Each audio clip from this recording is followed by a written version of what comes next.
Ako v mojom veku je to také divné, že tešiť sa z takýchto vecí, ale fakt ma to veľmi teší, pretože ak vám úplne neznámy človek povie, že vy máte pekné zuby, nakoľko moje zuby boli naozaj nie úplne v tom ideálnom stave, skôr úplne v neideálnom stave, tak ja som musela ísť na komplexnú rekonštrukciu horného aj dolného oblúka.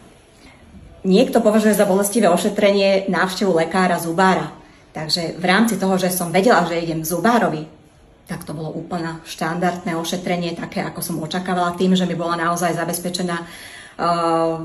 lokálna anestézia pri trhaní zubov a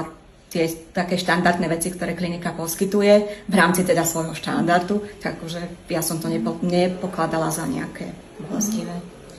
Dlhší diel celej tej procedúry bola tá doba hojenia, čo je teda prirodzené, že nenasadíme na nejakú čerstvú ránu nové zuby, teda akože definitívne zuby, takže myslím, že primeraná tomu, čo človek môže očakávať.